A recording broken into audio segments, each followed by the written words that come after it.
truc à mi-chemin entre le carnet de voyage, la BD, le guide un peu aussi.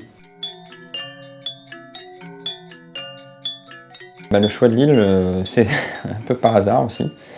En fait, donc j'avais fait un premier livre sur Tokyo et ça m'embêtait en fait d'avoir fait un livre qui parlait du Japon des villes, alors que moi ce que je préfère au Japon c'était la campagne.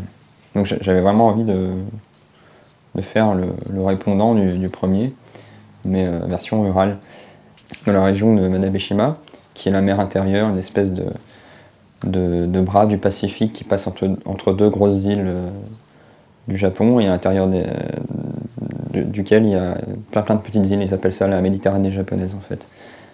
Et donc j'avais fixé mon choix sur cette région-là. J'ai réduit l'éventail des choix en me focalisant sur une île petite, avec pas plus de 300 habitants, une île où il n'y aurait pas grand-chose à faire, enfin, dont on parle très peu, c'est ce que je mets dans la préface. Donc déjà ça réduit le choix, puis finalement après il me restait une petite dizaine, un petit panel de 10 îles. Et puis voilà, non, finalement c'était la bonne île, 100%.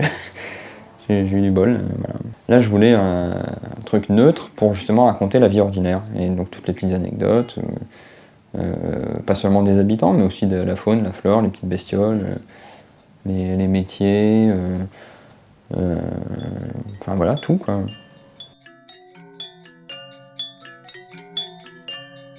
Non, non, non. Non, très peu. Enfin, le minimum pour survivre. Voilà.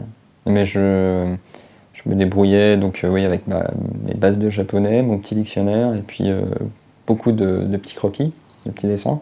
J'avais toujours un petit carnet tout petit pour quand je veux du poisson, je marque un poisson. J'ai même fait des progrès, c'est dire. On risque pas grand chose à aller au Japon et à se perdre et pas comprendre. Hein. En plus ils sont très, très accueillants, donc ils ont reçu le livre il y a pas très longtemps justement. Très content. Du coup, enfin, j'en avais envoyé pour justement la petite quinzaine de personnages récurrents du livre. Et du coup, il y en a 50 autres qui le veulent aussi maintenant.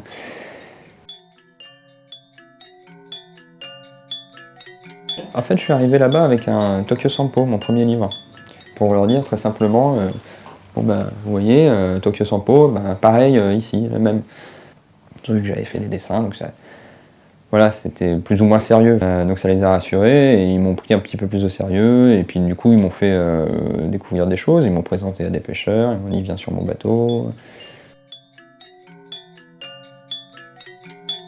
Il y avait des choses que je pouvais pas dessiner vraiment sur place, comme les anecdotes sur les bateaux.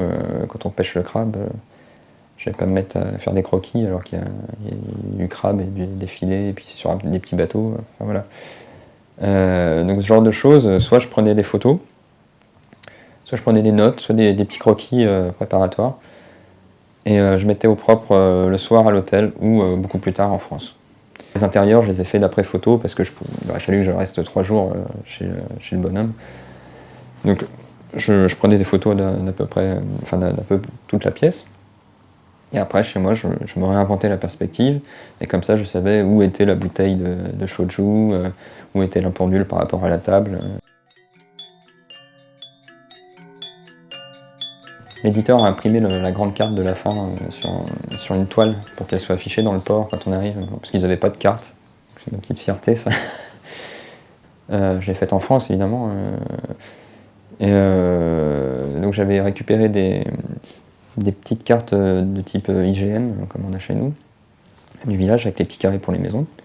Et j'ai pris toutes les maisons en photo en marquant dessus le numéro des photos à chaque fois, pour savoir à quelle maison elles correspondent. Et en revenant en France, j'ai mis tout ça à plat sur une grande feuille d'1 mètre 30 par 1 mètre, je crois. Et voilà, ça a été très long.